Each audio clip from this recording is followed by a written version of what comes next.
শাকিব খান এবং শাকিবের ভক্তকে যেটি বলা হয় সাকিবিয়ান, এটা এক ধরনের প্রেশার নাকি আশীর্বাদ, নাকি সাকিবিয়ানরা অবশ্যই আশীর্বাদ। আমি একাই রাজকুমার, এইটাতে যেই কোরিওগ্রাফার যে ডান্সটা করেছে এটা চেন্নাই স্টাইলের, বাংলাদেশে কিন্তু এরকম ডান্স কখনো হয়নি। হ্যাঁ, কিন্তু বিটস মেলেনি, লিপ মেলেনি। না, এটা ভুল ছিল, সিঙ্কিংয়ে ভুল ছিল, পরে ঠিক করে দিয়েছে। না, সে আমাকে ফোন করেছিল, ফোন করে বলতেছে ভাইয়া এটা কি ভুল হচ্ছে না, অন্য ছবি যে প্রচারণা করতেছে এই সময় কি এটা ভুল হচ্ছে না, এটা তো আপনার ঐক্যবদ্ধ হওয়া উচিত, হল মালিকদের কথা বলতেছে। আমি বললাম যে হ্যাঁ এটা তো আসলে মনে হয় এটা কেমন জানি হচ্ছে, এরকমই আমি বলেছিলাম। কিন্তু সে যেটা ইন্টারভিউ করতেছে, সে যেটা দিয়ে নিউজ করবে, এটা কিন্তু আমি জানতাম না। কেউ কেউ বলছেন নিপুণ বা তার প্যানেল আপনাকে হাতে রাখার জন্য সদস্যপদ দিয়েছে।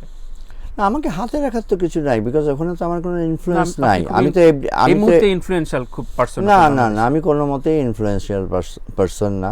আমি আমার মতো করে আমার ছবির কাজ করি, আমি অন্য কারো কাজে ইনফ্লুয়েন্সও করি না, আমার কাজে কারো ইনফ্লুয়েন্সও লাগে। কারণ আমি ভোরে দৌড়াই, পুরা বঙ্গভবনটা দৌড়াই। পুরা বঙ্গভবন 3 চক্কর দিলে 3 কিলোমিটার হয়, প্রতি চক্করে 1 কিলোমিটার, আমি 3 কিলোমিটার দৌড়াই। ওই সময় গাছ থেকে বানরগুলা নেমে আসে, হরিণগুলা পানি খেতে বের হয় তাদের টেন্ট থেকে, পাখি ডাকে, খুব ভালো লাগে।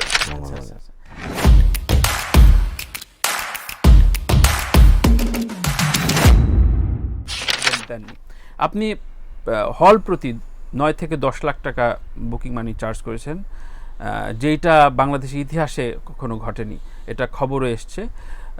এইটা যেমন এর আগে আমি রেফারেন্স দিয়েছি যে এর আগে পাঠান ছবিতে ইয়াশরাফ ফিল্মস রেন্টাল বাড়িয়ে দিয়েছিল। আপনি কি ওই কৌশলে এগোচ্ছেন কিনা? না, দেখেন অনেক বড় বাজেটের ছবি আমাদের দেশে তো এরকম অবস্থা নাই হলগুলোর।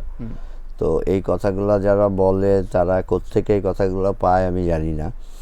20-22টা হল আছে যারা ডবল হাউস, ভালো হাউস, এসি হাউস। আচ্ছা, সেইগুলোতে আমি রেকর্ড পরিমাণ টাকা চার্জ করেছি, এটা ঠিক। 20-22টা এরকম হল আছে। আচ্ছা, এগুলোতে যা কখনো অতীতে হয়নি সেই ইতিহাস এবার করেছি, সেই অঙ্কটা আমার মধ্যেই থাক। অবশ্যই না, সেটি আমি জানতেও চাই না, যেহেতু খবর প্রকাশ পাচ্ছে, সুতরাং এই অথেন্টিসিটি আছে কিনা আমি জাস্ট ক্লিয়ার করলাম। রাজকুমার, কোন বিষয়টা আপনি সেন্সর বোর্ডের সদস্যরা কেঁদেছেন, খবরে প্রকাশ পাচ্ছে, যা একটু দুটো গল্প শুনছেন কেঁদেছেন, ফুললি ইমোশনাল একটা মুভি দিতে যাচ্ছেন আফটার প্রিয়তমা। পারিবারিক, সামাজিক, প্রেমের একটা ইমোশনাল মুভি। রেমিটেন্স যোদ্ধা এবং ছবির গল্পে একটা বড় ধরনের ইস্যু থাকবে কিনা এরকম শোনা যাচ্ছে, যদিও ছবির গল্প রেমিটেন্স যোদ্ধার ব্যাপারটা আছে, একটি ছেলের বিদেশ যাওয়ার আকুতি, এই ব্যাপারটা আছে। বিদেশে যাওয়ার পর অ্যাকচুয়াল লাইফ কি সেটা দেখার অভিজ্ঞতা তার হয়।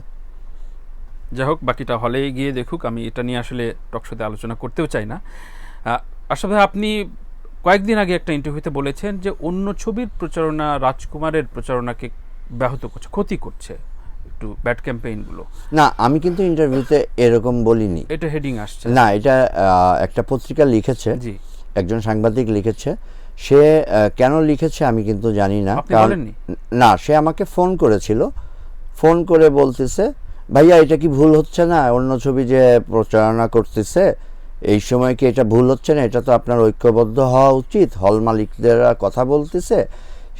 আমি বললাম যে হ্যাঁ এটা তো আসলে মনে হয় এটা কেমন জানি হচ্ছে, এরকমই আমি বলেছিলাম। কিন্তু সে যেটা ইন্টারভিউ করতেছে, সে যেটা দিয়ে নিউজ করবে, এটা কিন্তু আমি জানতাম না। আচ্ছা আচ্ছা আচ্ছা, এটা আমি জানতাম না। মানে আপনার স্টেটমেন্ট এটা না?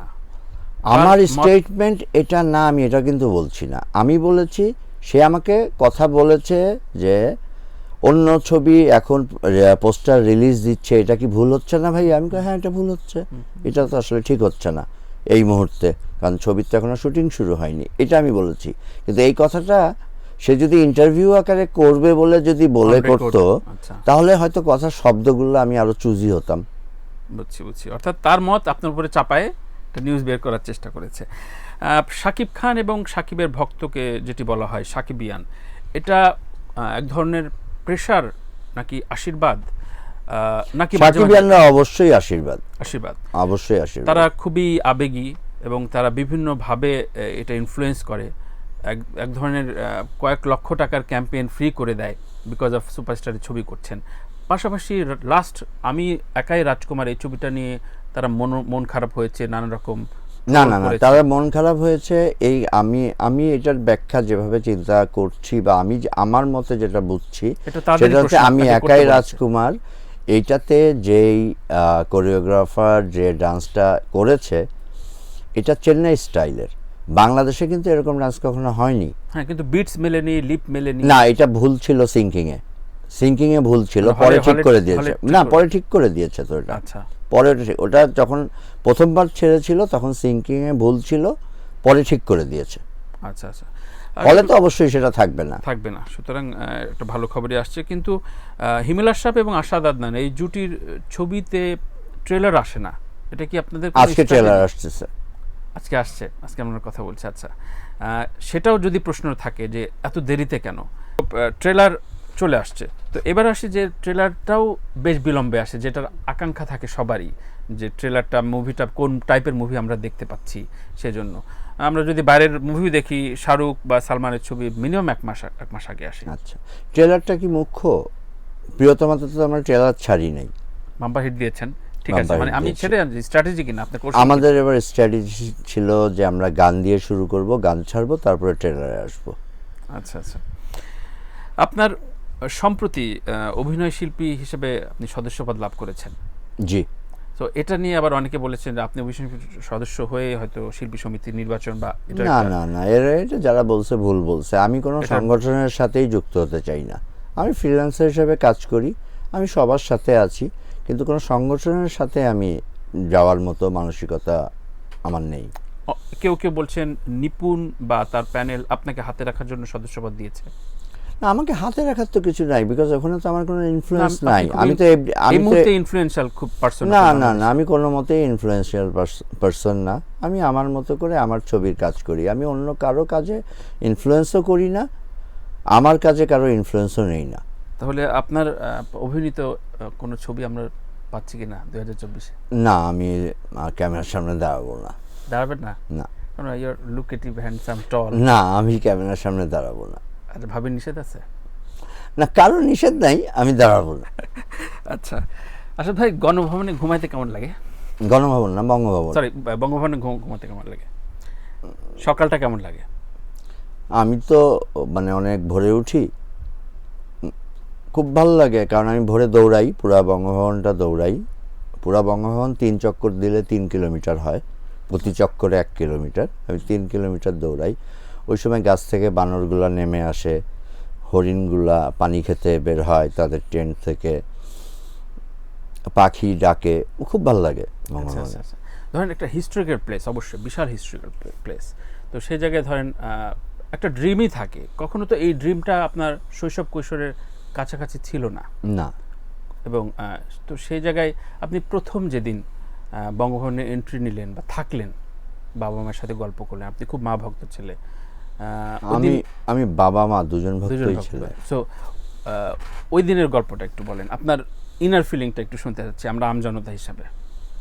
ইনার ফিলিংস কি, যে আমি আমার বাবার সাথে শেয়ার করলাম যে এখানে যে কখনো থাকবো এটা তো কখনো চিন্তা করিনি, আল্লাহ আজকে এ জায়গায় নিয়ে আসছে, আল্লাহর শুকরিয়া আদায় করা উচিত, এটাই আমার ইনার ফিলিংস। আচ্ছা, সন্তান, ভাবি বা তাদের এক্সপিরিয়েন্স?